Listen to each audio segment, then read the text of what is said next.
I was killed and I left. I remember so vividly leaving my body and feeling this circular motion.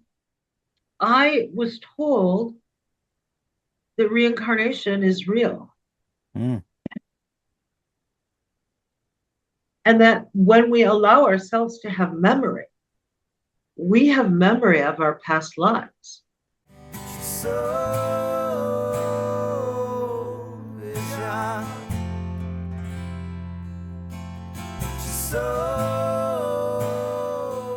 I want to welcome everybody back to another episode of The Soul Inspired. Today I have Althea Watson with us. I'm really honored to have her on the show. We're going to talk a little bit about her life journey, including her near-death experience slash spiritual transformative experience. I get to know a little bit about her while you do as well. But thank you so much, Althea, for coming on. I really appreciate it. Thank you so much for having me. I'm honored and flattered, and I love to talk. So this is I good. do I'm too. happy. As you know, we've been chatting for a bit, so this is why we're where we are. But I appreciate you coming on, and I usually start every episode the same way, and I say this every time, but I like to go back to your childhood and Well, get a little. that's where my journey started. Oh, Was okay. before I was 7.5. I had my first NDE, which is near death experience. I am a survivor of years of abuse.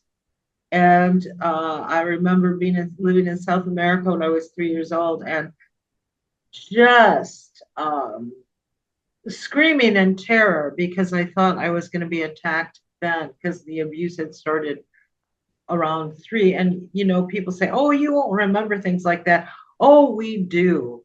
Mhm. And if you open your mind to saying, yeah, I remember all sorts of things, your journey changes because not only do you remember what you went through as a child, even before language, but you start to remember your past lives, which I learned on my near death is real. I'm from a very conservative Christian family. God has always been important to me. And when I had this NDE at 7.5, before 7.5, that's one of the things that I learned during my life review is that we reincarnate.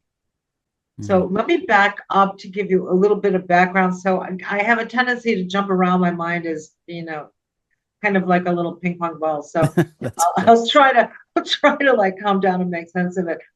But so I am a survivor of abuse, and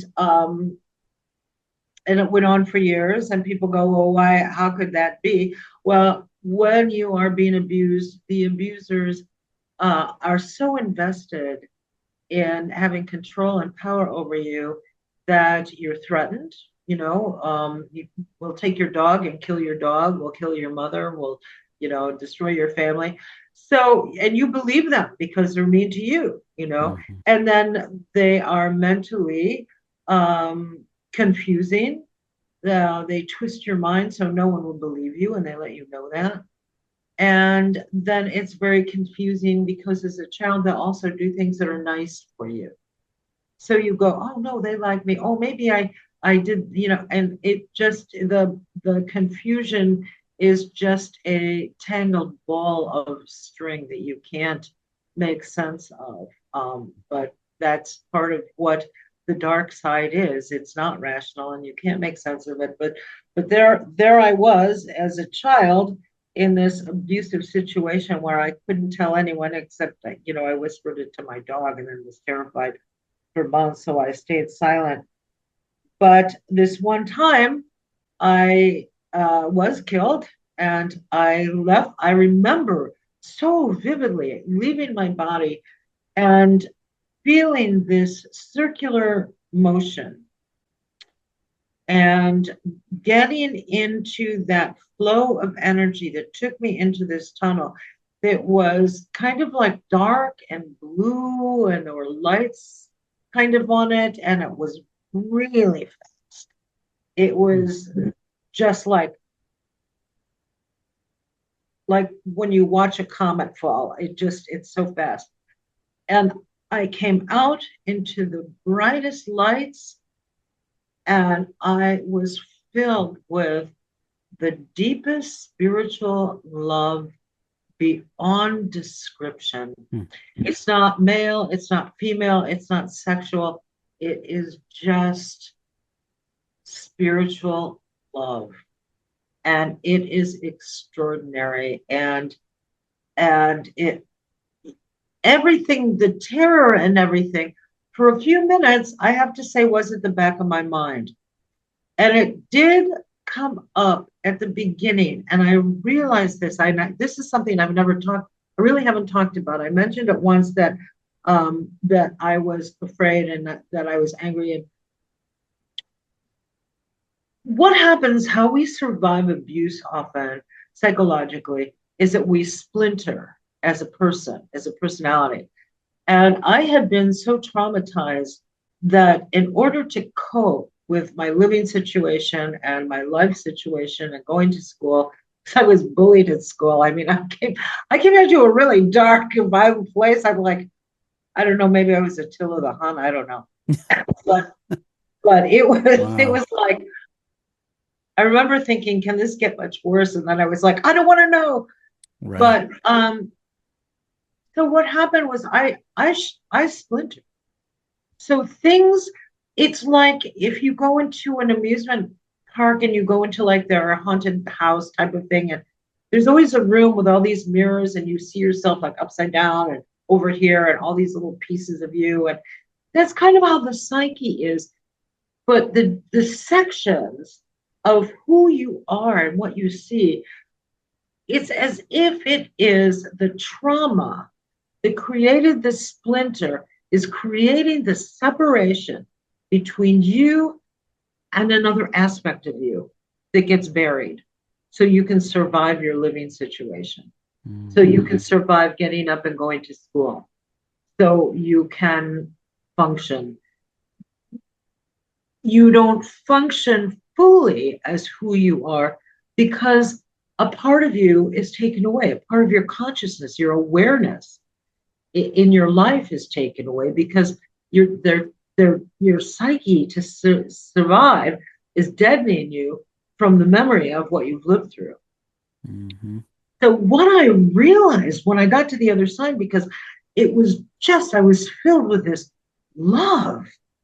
But then I had a couple flashes of like this terror and this anger and this agitation. And then it dissipated. And what was going on is my mind was being saved on the other side. I think I would have been a multiple personality that they probably wouldn't have been able to count how many people I was turning to, because I had become so fragile and I was so terrified. And years later, this is how bad it was. In my 20s, I was hired for a theater company, and one of the producer directors said to me, I really wanted you to be a part of this company because I'd never met anyone so terrified. Okay. And I was like, what? And he said, you're terrified all the time of everything. He said, I've never seen that before. So I was like, well, so much for my acting career. I was like, right. Okay. Yeah. I'll look into secretarial school or something. I don't know. But it was, it shows, not to everybody, but to intuitive or sensitive people. And it shows in just how limited we become when part of us is buried. I remember going to grade school and feeling I was walking next to myself. I was that out of body because I had been so abused the night before, or the evening before, the day before. I it's a jumble because this wasn't like a one-time event. It was like almost every day. So, but on the other side, what happened was when I had these moments of this terror and this fear, it was that those memories were coming up. And I think that they were being taken from me. Okay. I think that I was being healed because a lot of my life review was about it, very psychological. And when I came back, I I had compassion for my abusers. Mm-hmm. And it's because during the life review, now to let people know, the life review is what everyone gets when they go to the other side. And it's a review of your words, your actions, your deeds, how you treated yourself, how you treated other people. We do come in with a game plan. We're given a purpose and we're given discernment. People go, oh, just be and you'll accomplish your life. Well, that is so not true. A lot of the, and you see it. People trip themselves up when they go for past life regression. They're like, well, did I achieve my goal? It's like, well, and you think that you don't have to do anything, that you'll just always like fulfill your obligation that you chose when you come in and you're asking that question. Let's look at this. It's like people don't want to have to always look at, yeah, you need to study. Yeah, you need to be disciplined. Yeah, you have to focus. And yes, you have to use discernment because that's what we're given on this spiritual journey. This is the creative plane, and it is up to you whether you want to carry out what you chose to do on incarnating or not. And it's all okay. There's no punishment. There's not. It's about lessons and learning and acquiring wisdom and understanding. And so in the life review, what happens is I was given a lot of information about my abusers. So I was I understood then at 7.5 because I was with the mind of consciousness. Mm-hmm. You put me back in my physical body and send me back to earth. Do I retain that understanding and wisdom? No, I don't. Mm-hmm. I don't. Just like it's the same with meditation. For people that meditate, you'll know you go to this place and you become consciousness, and you're not your body, and you're just this expanded everything and nothing. And you come back and you're like, wow. And then a week and a half later, you're like, I don't feel the same. Well, we don't because we're back in the structure that was the agreement for what a human is on the earth plane. And this is something too where I go, for I hear a lot from people that are back, they go on this NDE and they come back and they're like really unhappy. Mm-hmm. Well, everything is about love, so make another choice. Everything is in us. So for the people that come back and go, well, I miss all that love I meant, it's still there. Call it up. That's the ego talking. The ego is what locks us in. A lot of times people went crazy during COVID because the ego likes routine.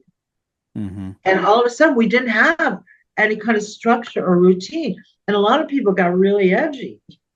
Right. It's like they didn't know what to do themselves because they never had to think about it because the routine is, well, we operate mainly from our unconscious anyway. So, all of a sudden it's like we don't have our routine. We can't go out. We can't do this. We can't do that. How do I think? How do I make decisions? Well, call upon discernment and call upon the spirit in you that is the essence of love. That's where I go, people get lost and they get disgruntled that they've come back. And because not everyone has a choice. I had a choice on my first NDE. I could come back or not come back, and I chose to come back. And some people are just like, well, we're so limited. Well, we're not on the other side. We're not going to have that mind. You'll acquire it in meditation and you can grow in that way. But when you come back to the earth plane, choose the love, choose the positive. That's where the truth is. And if you say, well, I'm limited, well, that shuts you down even more because the mind goes, okay, we're limited.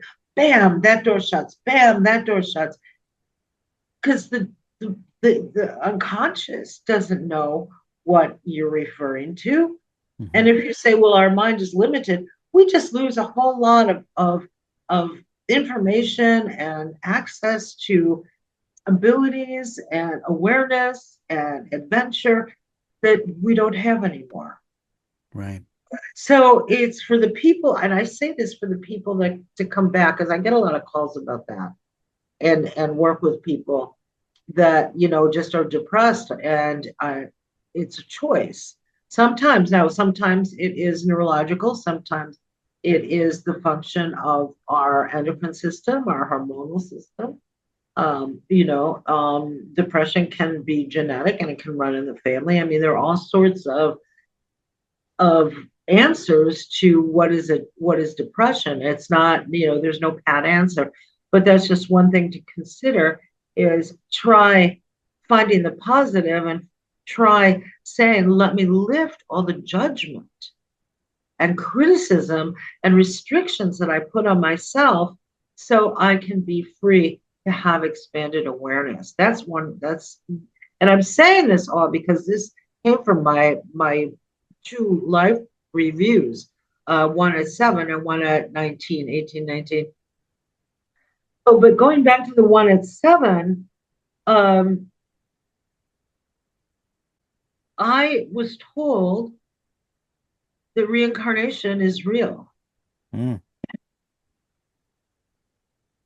And that when we allow ourselves to have memory, we have memory of our past lives. And I have found that to be true. Regression is very helpful if you want to have that journey and to put pieces together. But often we get triggered if we look at pictures of other centuries, if we listen to music, resonance. We are a vibration, and that's what music is. So music is like, I think, a part of our birth. It's a part of who we are, and we can discover when we relate to certain tones, and sounds who we are. I recommend sound baths. Anyone, if you're around people that are involved with singing bowls, go and get involved with sound baths and just take that journey, because it will take you through centuries. It will take you to other galaxies. It will take you to all sorts of places, and not with words, but with images and pictures. It's just extraordinary.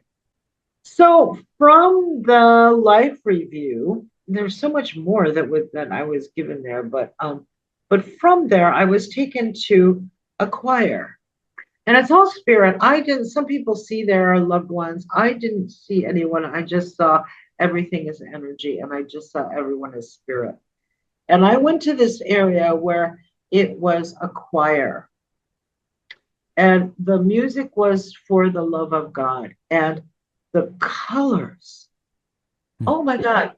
First of all, before the life review, before I went there, the colors were so vivid and so bright, and the resonance, everything is moving in resonance, but you don't get seasick or anything, because it's just, you're in the flow of it, and you're this resonance because you're spirit, you're a frequency, you are, I want to say, a mist, but that's more the description on the earth plane of when you see spirit.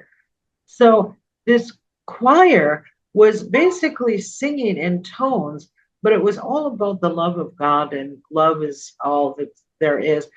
And I knew then something went through my resonating spirit, and I went, I've been here. And I realized that I have spent a lot of time in these choirs. There was a choir of instruments. Oh, that was so fascinating, because I walked in and it was like, wow, it's like tubas and trombones and piccolos, but you don't see it. You don't see those things because there's no material, there's no third dimension, there's no material, but it's the tones. And so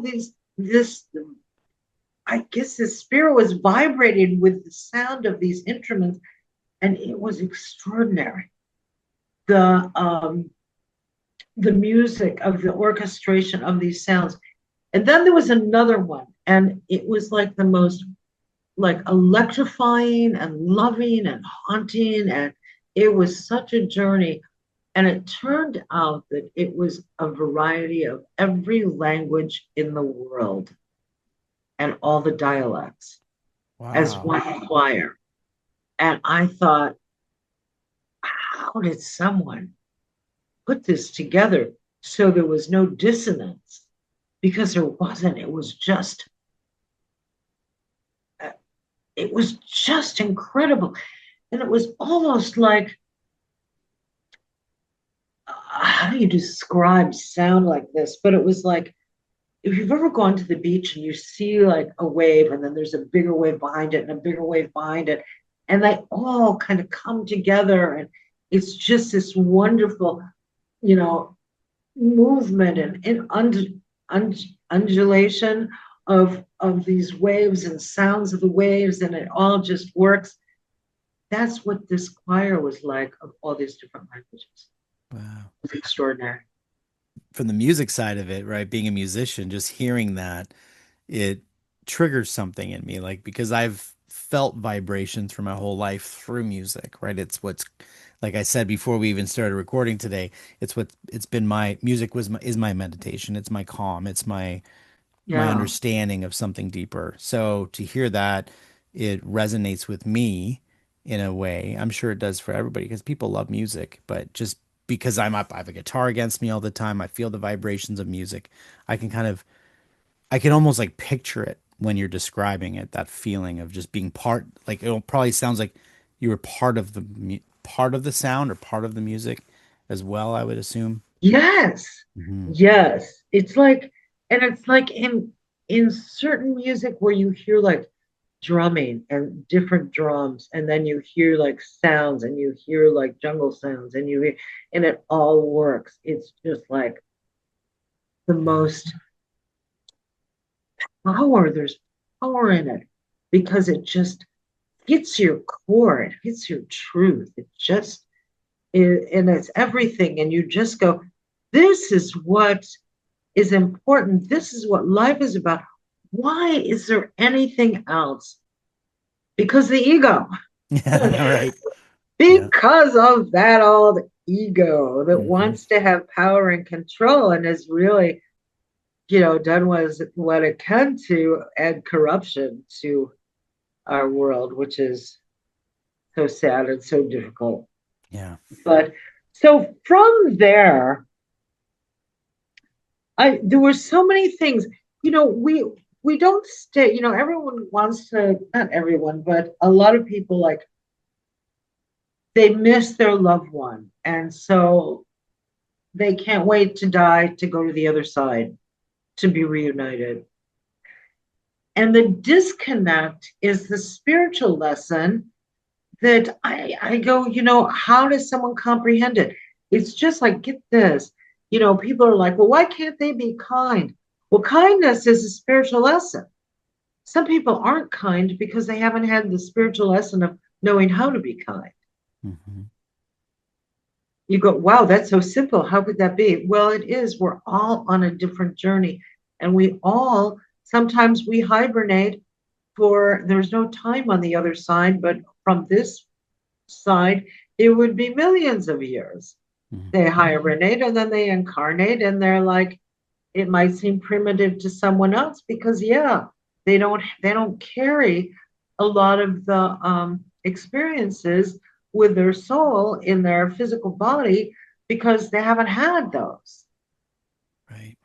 So they've Wow. just had the experiences of another dimension, or the other side, as people call it, and it doesn't. They don't know how to translate it. Hmm. So that was something that I learned too. That was pretty remarkable. So you had the life review and then you went to this choir. Now you mentioned I wanted to ask you before I forget because you said when they were in the choir was going that they didn't actually have the instruments because there is this is it's not the third dimension, it's a different dimension. Right. When I hear that because I am here, because I'm here with my piano, with my microphone, with me, the physical is what's interesting to me, right? Because this I it's tangible. I can grab my Yeah. cup, I can do these things. So when someone says, "Oh, there's no physical," I immediately go, "Well, that sounds boring." And how can this be so amazing and beautiful over there if there's nothing physical? Like what do you do?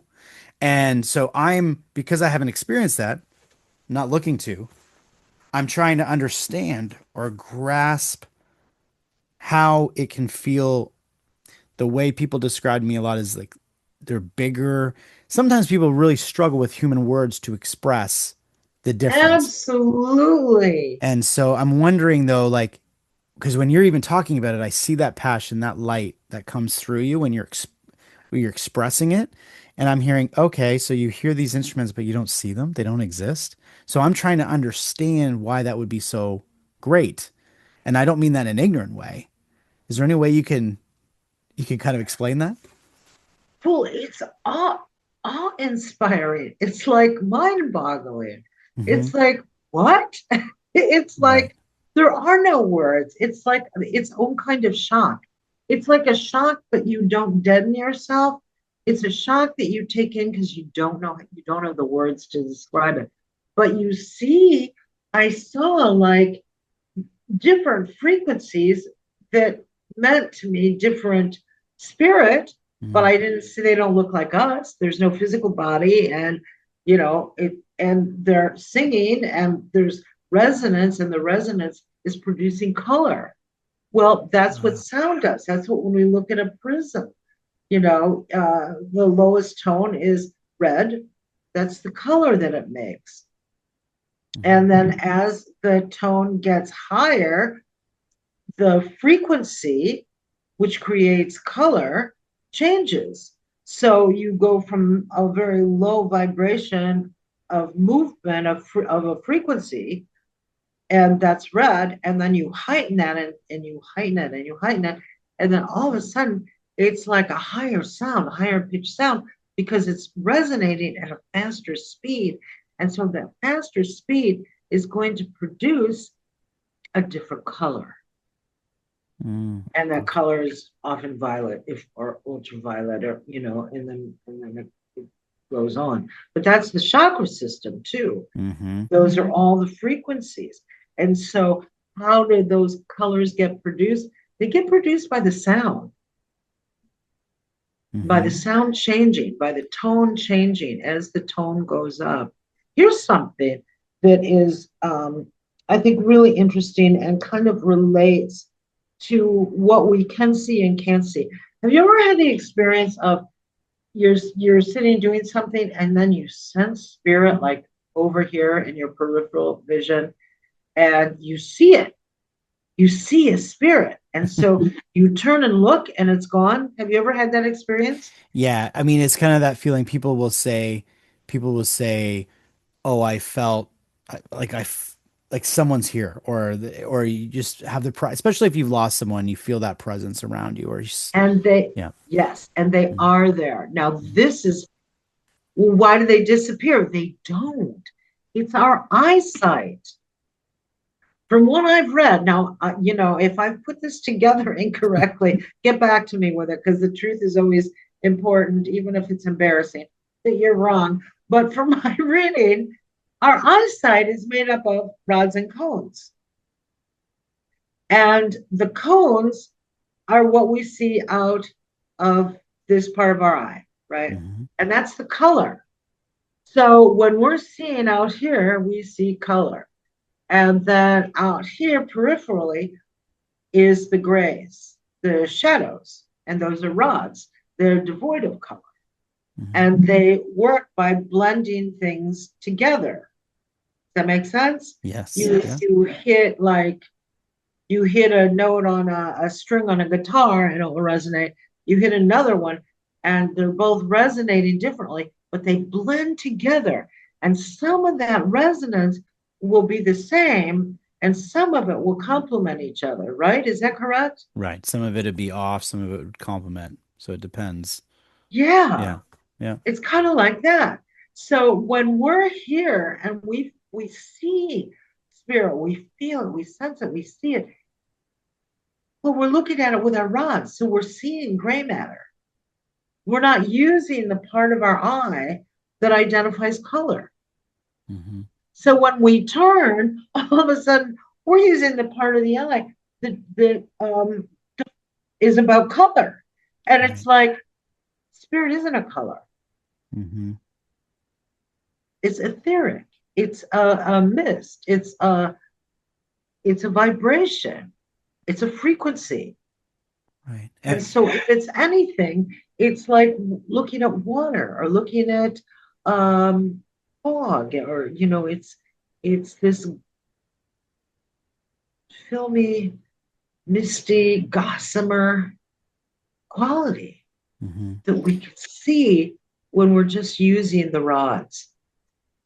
And when you were on the other side, it felt as real as this. Yeah, yeah, because that's the reality. See, that's the other thing. It's like, don't try to define this world as the other side, because it doesn't work. There are just things that perception is different. There's time here, there's no time there. Mm. Um, our mind is different on the other side than it is here. And it's not a bad thing. That's the agreement. That's so we can spiritually grow and that we can have our adventures and define them in a way that's based on the earth plane, because we're not going to experience them on the other side. There's this great Japanese word, yugen, Y-U-G-E-N. And it basically comes down to, oh gosh, how do I define this? It is the magnificence of nature beyond description. That's what being on the other side is. Mm. It is this magnificence that is so beyond Right. anything we could define. Did you also feel that same way? You mentioned that you were 17, or was it 17 or 19? You said you had a second NDE. Did it have the same feel? Was it the same? Like, I'm curious. I Not to jump away from this one, but No, this no, one, I yeah. get so caught up. My second NDE was I had a hernia, and I had been living with a hernia for so long, and it was like I couldn't stand up. I was always in pain, and finally I just went, yeah, no, I've got to take care of this, because I'm I can't, I'm like walking like an L shape, and it's like I can't do things. I can't, I'm crabby because I'm in pain. So I went to the hospital. I went to a doctor, and I said, I have to have this surgery. And they were like, yeah, you do. So I woke up in ICU with my mother sitting next to me, and she just like tears filled with her eyes. And she said, the doctor said they lost you. And I was in the hospital, like a hernia is like an outpatient surgery now. But I was in the hospital for like 3 weeks. I don't know what happened. A lot of people describe that they leave their body and they watch the surgery or they watch the CPR going on. I didn't have that experience. I maybe, but I don't think so. But it could have been that I was looking down and looking at the backs of heads. I mean, Mm.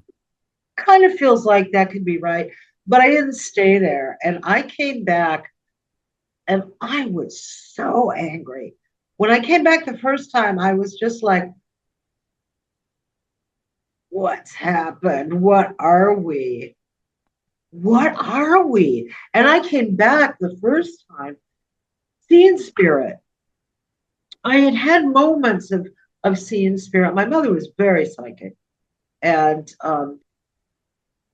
it's like, here's an example of her, and I'll get back to the NDE.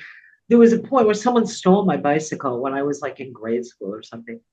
And my mother called the police, and they were like, just if you can buy a secondhand bike for your kid, we're not going to find it. Right. You know, too many kids with bikes, you know. And my mother sat down and closed her eyes, and she woke up, kind of opened her eyes, and she said, "I'll be right back." And she went out, and she came back with my bike. Wow. And she said, "I had a vision that it had been taken and dumped by a grassy area at the railroad tracks." And there were railroad tracks like that went like from Chicago past, through where the suburb I was living in. How she did that, I was like, how do you do that? Well, after my NDE, it was like I was doing that, Mm-hmm. but what she went through, that's a whole nother story. But Wow. how did I get there? What am I talking about? Talking Where about are the we? second NDE, you were Oh, talking the about the second D. second NDE. Yeah, yeah, yeah. Thank you. I said, the ping pong ball is That's bouncing. that's okay. That's okay. So thanks. Thank you for your understanding. So that was like that's what we were talking about, coming back from my first NDE. It was like I heard spirit, I saw spirit. I remember in first grade going to school, and I finally just had to tell someone. I said, "Well, I met God and I see dead people." Well, I lost my friends. Like 10 minutes later, someone came over and said, "I never want to talk to you again." I'm like, "Why?" Yeah. Like, because I freaked out this girl, and I was like, "Oh, I was just kidding." Oh, it was too late. It Wow. was too late. And I didn't know that at the time that it was that different. Right. I figured if I went through it, everybody else did, Mm-hmm. I mean, because I didn't talk to anyone because I was, really reclusive, and I missed a lot of school. And, I mean, it was just, I didn't know. I didn't know what was appropriate or what wasn't appropriate. And so that was a very sad day for me, but I guess it was freeing in a way because I spent more time with my guides, because Mm-hmm. they seemed to make more sense anyway to me at that point. So that was my first one. I came back with like this whole world of clairvoyance and learning psychometry and what's telepathic communication, and all these wonderful things that I went, wow, this is where it's at. This Mm-hmm. is this is really what, and feeling, you know, if Archangel Michael shows up, you feel that deep spiritual presence. Mm-hmm. There is a quality that spirits walk with and carry. So, which is helpful for channeling, by the way, because some people say, oh, I get calls at times where I was channeling this sage, and all of a sudden you know, they want me to throw everything away and leave home. I'm like, well, that's not really very practical. Um, and it turns out that, you have to say, who is your Lord? Spiritual law is if you're asking someone who they are, they have to tell you. If you say, what's your name? They can tell you you're, Elvis Presley, and some of these nature spirits, if you're talking to them, have very great sense of humor, and they're very funny, but it's not the truth. Right. So the other way to identify spirit that's around you is if someone says to you, well, I'm Archangel Michael. Well, what does it feel like? Mm. So Sometimes yeah, people go, wow, Archangel Michael, I'm here with you. You know, let's mm-hmm. do it. Let's just climb that spiritual ladder. But it's like, well, then you get twisted up because it's not really Archangel Michael. Mm-hmm. And I'm not saying that he doesn't come and visit people, but I'm saying as a channeler, how you identify someone is what's the resonance. Most of the time, all of us identify with people, not from what they say, but what we feel Mm-hmm. when we look at them, right? That's right. And that's the resonance. And that's sometimes what people forget. So when you're channeling, just keep that in mind. Because when you do get Archangel Michael, what an experience, Mhm. or Metatron, or, Gabriel, or it is extraordinary. And how you get there is by asking for that resonance, for that spirit, for that archangel. This is where I want to go. Often we can get depressed in our life during the day, and it's like, take a moment and say, I stand in the light of God and I release the critical judgment I carry, known or unknown, and I release any energy that I have picked up in my environment. I release it now through the power of Christ consciousness, or through the power of consciousness, whatever is your belief system. You'll feel things fly off your aura. You will feel uplifted, because we walk through a room and we can get attachments in our energy field, in our aura, that can be out of body spirits. Most of the time it's thought forms. Sometimes it can be entities from other dimensions coming in, but we can also get rid of them because we don't want them. Does that make sense? Yeah. And you've identified that and you help people clear those energies, or you've spoke to them Oh, about that? yeah, Yeah. Yeah. absolutely. I would assume so because like you said, you came back from the first NDE and you immediately had these gifts, whether it be see spirit now, like everything was, it's almost like a reset and you're online in a different way. I say this because I say this all the time. I'm an 11-week-old, and the first couple weeks that she was here, I was looking at her and you could tell she wasn't here. Like she was here, but she wasn't here. There was times where I'm like, she's laughing at things already, and she was just newborn, and she's looking and trying to figure things out, but she's not looking at me. I'm like, where is she looking? Now, as she's getting further down, she's 3 months, starting to happen. But she still will look into the corner and giggle, and you think, what is she looking at? So I think the reason I say that is because they've just came over. They've just, that her little spirit is just coming here. So, Yeah, when you had your first NDE and you come back, it's almost like, I don't want to say it's like being reborn, but it kind of, because you're it coming is. back with Yeah, that same sense. And now you're an adult, or I guess in that case you were a 7 because it wasn't your second one. But you come back and you have this different sense of beingness that you now are living with. I just find that fascinating. And you had said, are you saying that on the second NDE you didn't have that effect afterwards, or was it I different for had a you? different experience in my second NDE. I was really like far away from the path. During my second NDE, I had just had a really wild summer. I learned what hedonism was. I worked at a star package theater, and it had a lot of celebrities and rock groups, and Mm, uh, it was an amazing experience that I wouldn't give up for a moment.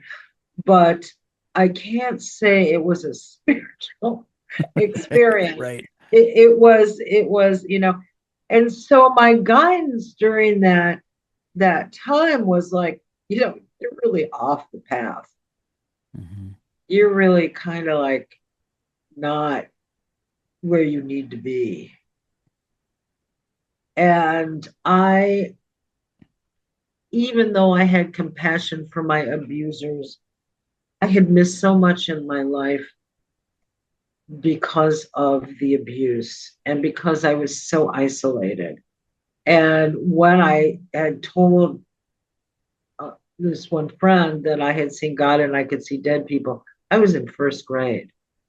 And so the isolation and the ridicule of saying that lasted through grade school, junior high school, and high school. Wow. And so my social life was like non existent, basically. And my anger and my resentment of watching other people having all this fun in life, and I was so living with terror as a consequence of the abuse, and being bullied at school. I was terribly bullied. And that changes us too, you know. But as a consequence of that, I didn't know what it was like to like have a friend to go out with and go on hikes and go camping with just friends. And you know, I didn't have that experience. So, but I saw other people doing it and I resented that because I was missing out on so much life. Mm-hmm. And that came up during my second NDE of just how angry I was and how in my anger I was pushing people away and I didn't know how to get around that. So a lot of my second NDE was about you've got to come to terms, you've got to learn forgiveness. And I'm like, I don't know how to do that. And well, Right. that's your journey. You're going back. I didn't have a choice. The second time I was like, I want to stay. They were like, no, you're going back. I'm like, no, I want to stay. Yeah. So You know, you were rebelling here and you were also rebelling there. oh yeah, You but were what, like, you no, know, yeah. You're like, no, you think I'm trouble there? I'm trouble here. I'm not going back. So and they're like, yeah, you are. did you actually physically leave the body though and everything like you did in the first one? Like was there an Oh actual yeah. so you Yeah, I was in ICU. I don't know for how long, but Mhm. my mother's first comment of the doctor said he lost you. I went out. Do you remember seeing your body at any time in either one of these NDEs or anything like that? Or was it just right through that? The Oh, first one I remember getting up and going to the tunnel. I do remember that. I remember leaving my body. The second one, I just remember being in blackness and I don't, but I was in ICU. I mean, a hernia operation is an outpatient surgery. It's like, right. you know, I mean, and it took me like a year before I could feel my right leg. Wow. So your second one, you didn't actually see the physical body like leaving it. You were in a darker void, but there was obviously some type of communication going on because, like you said, you were trying to stay away from going back to the physical, and it was Yeah. communicated to you that's not happening.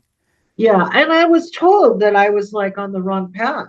Hmm. And I was like, you know, F you, you know, no, I'm not. How did you, who are you to tell me? Mm, Like, well, I'm the ultimate truth.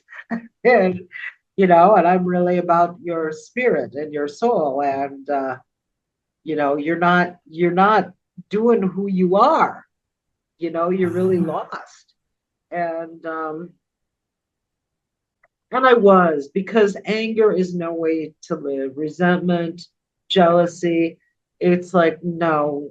And as long as you stay encased in those, as long as that's what you wear, as that's what comes from your heart, you're not going to find love. Right. You know, it Right. goes back to some people cannot be kind because they haven't had that lesson. Well, if you're just filled with resentment and life is not fair and you hurt me and I'm damaged and I missed all these years where, you know, I should have been, there's no should have. Mhm. That, you know, they're like, there's no should have. Everything is, we're all on our own spiritual journey. And, you know, this is a path that you are here to learn this. And and I understand it now. I don't know if I have the words for all of it, but there's a point where there was a big break in the facade of carrying all of this, where I saw that I could no longer point the finger at everybody else. Mhm. I had to embrace my pain without blaming others. And I had to embrace my solar plexus, my core, and say, I love you, and I want to know who we are. I want to know who I am Hmm. without blame and without hate. And when I got to that, I just felt all these things fall away. And then I got back to the earth plane and I was like, it's his fault. Yeah, It was like, right, right, it was right. like, wait, it doesn't work anymore. I don't know why. Oh yeah, I do know why. You know, Hmm. so it's like you can't go back sometimes, you know. Yeah. So it's You want almost like to. the way that you've described it, it's almost like a submission, like there's like you're submissing, you're saying, I mean, first of all, you've said a few really, really important things for this episode. And I think it's something that I've really loved how you've described both of your experiences and what they taught you throughout and after, because there's a couple things I'm gonna point out you're saying. One of the things you're pointing out that you've said is that very much so, and is hard. I mean, it obviously sounds like you had a lot of difficulties growing up with the things that you went through, the abuse and all these things you went through. Yet you have to accept at some point, somehow, that this was part of your plan, that this was part of this blueprint, this life journey, this experience that you're going to have. So you have to accept that. And then what that does though is it kind of gets rid of that victim mentality, so much so that you now have to work on yourself and you have to say, okay, well, if I accepted this or if I created this life plan, what am I trying to learn? That's when you have to go really inward, right? What Yeah, is it that I'm trying to actually learn from this? But you're right, you're also human. So when something bad happens, I'm going to blame the person that did this to me because we're human. I can attest to the same thing. And I'm sure a lot of people yeah, listening are saying, like, you're saying, I did this to myself. That's a very difficult thing to swallow. It's very difficult to swallow. But it makes no sense from a physical place if you're in the space that you're trying to understand it, right? So I can understand why you would have this kind of back and forth fight through your life trying to understand it. And I think that I don't know if you said that you've worked with people or you help people through this. Like, what would you say to yeah, because I someone like get it that? now. I mean, now I go, it's all our responsibility. You know, I have a situation where uh, someone is like really disgruntled and blaming someone who is innocent, absolutely innocent, and they're making conscious choices to cause harm to them. Mhm. Well, this person will continue to do that and victimize the innocent or find another innocent to victimize until he is able to accept that he is not taking responsibility for the mistake he made that created the problem in the first place. Mhm. That, I mean, he created an avalanche, and when he finally goes, I really was careless. It didn't occur to me. It wasn't even being careless. Sometimes things happen because we're innocent ourselves Mhm. and we don't go, well, what if this happens? You know, we don't think that, so we don't prepare for that, so we don't add that to the equation. So we have a limited equation, and all of a sudden we create an avalanche, Mhm. and people get hurt, and people get embarrassed, and people get blah blah blah blah blah. And so the instigator of this whole thing, you know, wants to blame someone else, and the just the insensitivity and inhumane actions will continue until that person goes, wait, I'm not taking full responsibility for what I created. I left out some information, and I don't have to blame myself. I was innocent myself. Mhm. That's the thing. It's like, Right. Yeah, both the victim, the person being abused and the abuser are both going through that similar thing, yeah, right? And it's so hard. That's why I think forgiveness is so important. Because if you can find forgiveness, you're not saying it was right, but you're saying, I'm forgiving you for you being you and the things that you've yeah, had to endure to become that person. I'm forgiving that piece. And it's so hard, and I know it's very difficult, but it helps the person trying to move from that energy so much because yeah. you no longer look at it the same way. Yeah. So It's the only yeah, way. I think it's the only way to go so you can heal. yeah, yeah. I don't think you can heal without that.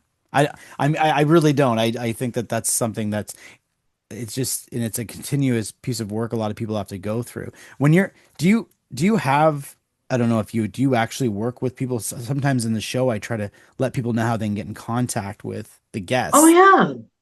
yeah. Yeah. Yeah. Now I yes, I do work with people. I uh I am once a month at a wonderful place called Three Hidden Gems on Kavanaugh Street in Little Rock, Arkansas. I'm there one Saturday a month to do mini chakra balancing. It's like 20 minutes for $30. And I also recommend different kind of crystals if they need it to help keep areas that get blocked in their system.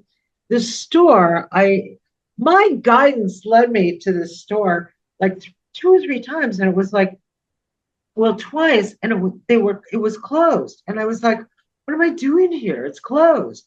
Well, then the third time they took me there, I went in, and I walked in, and the fragrance, they make incense and soaps, and they sell crystals, and they have singing bowls and all these things. Mm. The energy, it was just so loving and so lovely. And I thought, my guidance brought me to that store on two occasions when it was closed.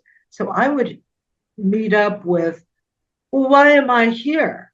It looks kind of dark inside. Well, of course it was closed. It's like, I Right. don't need to come back here. What am I doing here? I don't need to buy anything. It was like, it's Right. not about that. I walked in and I was like, oh, this is great. And then I just was like, do you ever have someone do chakra balancing? It just like, Mm. they were like, well, why don't you do one? Why don't you do that for us? And so we see what it is. And then they were like, yeah. So last time I was there, I didn't have enough time in the day to balance everybody's chakras, give them a Hmm. mini session. So I'll be there next month and the month after. So knock on wood. So I'll be there. They're on Kavanaugh Boulevard. Another way to reach me, and if you don't hear from me, because I sometimes have trouble getting my messages, but through I have a website, altheawatsonpsychic.com. The calendar is not really working, so um, I have to get that fixed. You know what? My email is probably the best way to get in Hmm. touch with me, and just put something in the subject matter to let me know the that you saw Joe's podcast, that you are here, Right. and that you want to reach out to me. And then my email is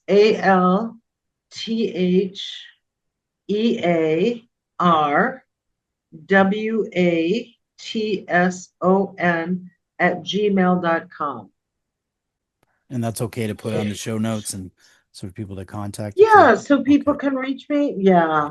Great. Great. People do so many different things in this work, and I find so many individuals who have near-death experiences, they come back and they have these mediumship abilities, like they have, because again, like I said, I don't know if it's kind of like a clearing, it's a reset or a clearing, but it seems to be a commonality. It's very common.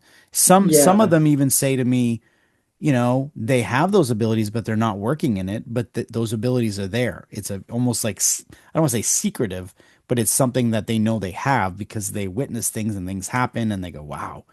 They may not even Well, see, necessarily be working in it, this but is yeah, I'm so sorry to interrupt you, but that's okay. this is what equalizes it, who we are as a human and who we are as a spirit, is that we all are telepathic and clairvoyant, and we all have all these senses that we can work with, but we have become disengaged from it. And part of it is through philosophy, through religion, we're not encouraged to get in touch with our intuition. Hmm. I think unfortunately the changes and the rewrites for the Bible have been such a shame because in a way that it has taken us away from learning who we are as spirit and learning what it's like to be controlled. You spoke about what it was like on the other side and everything that you encountered when you were going through it.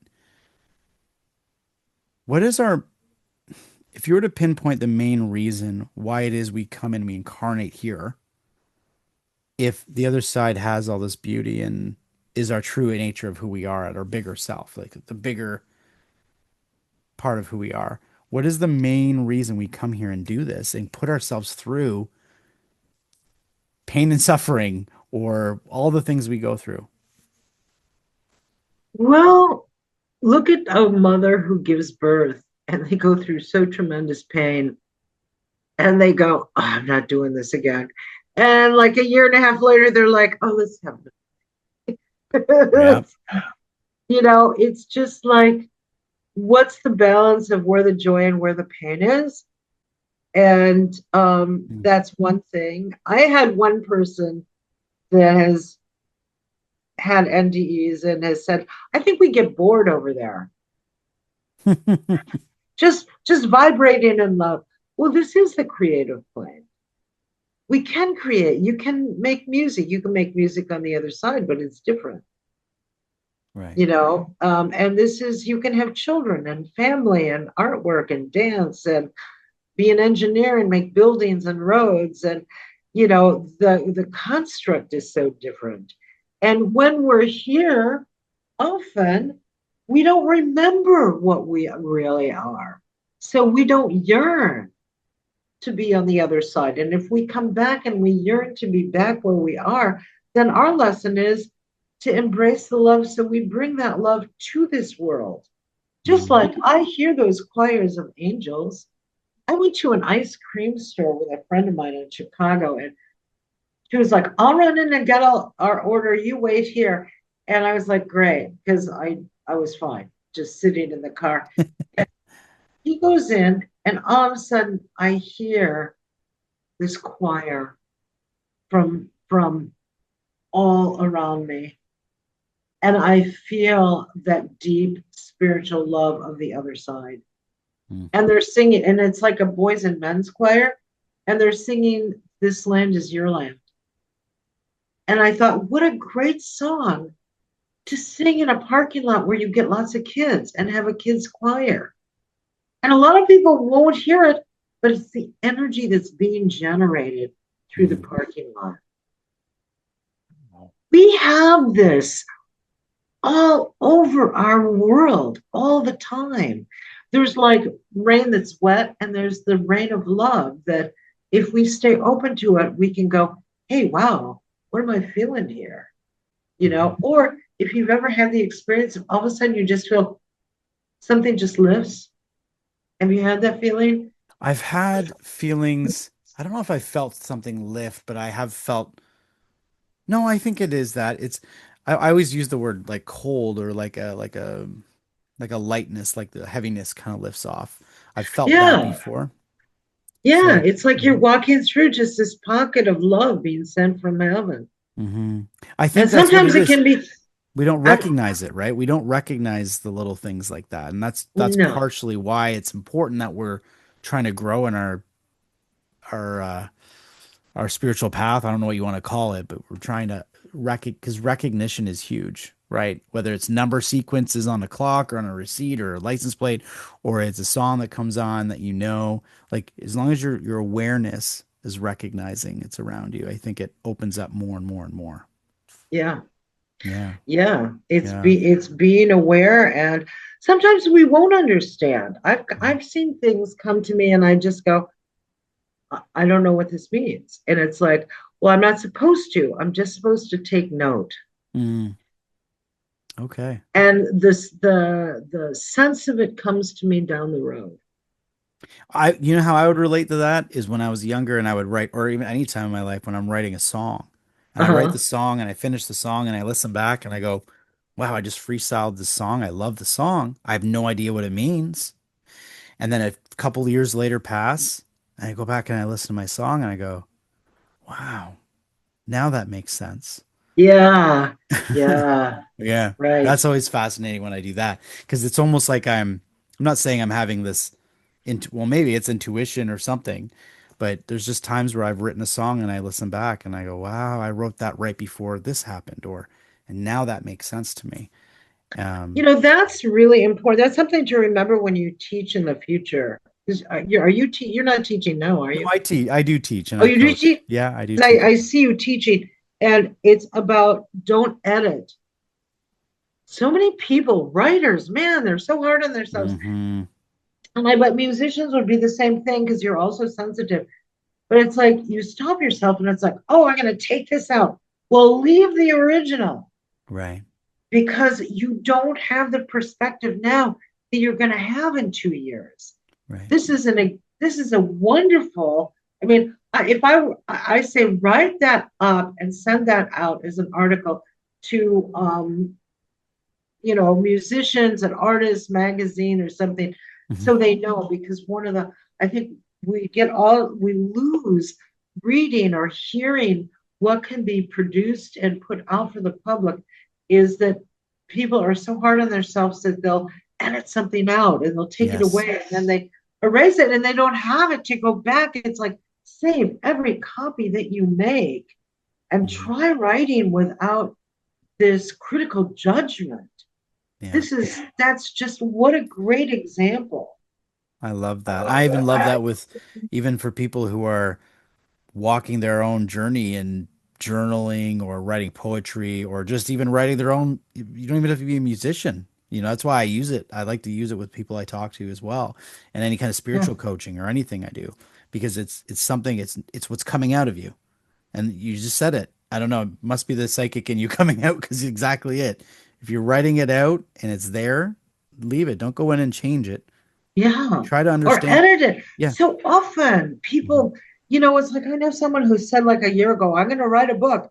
So I said recently, well, how's the book? Well, I'm not really writing it. I'll write a couple sentences and then I'll throw them away. And it's like, no, Mm. just write. Just don't, just do it. Just do it. Oh, You'll go back. Yeah. I love that. Yeah. This has been an amazing conversation. Thank you so much for coming I know, on. you're so much fun. And Thank you. I know the people I talk to, so many of them, including yourself, I could keep talking to. I always reach out to the audience that listens to the Soul Inspired and say, please continue to like, share, and subscribe to the show. If this show spoke with you, please share it. That's part of our Absolutely. part of the biggest mission of all is to let people listen to things that'll open up their minds too, right? So, and then I can get people Yeah. like yourself on the show, Althea. So thank you. I just really appreciate you being on the show today. Thank you. This was so much fun, and this was just an honor to be a part of your podcast. So thank you so much. So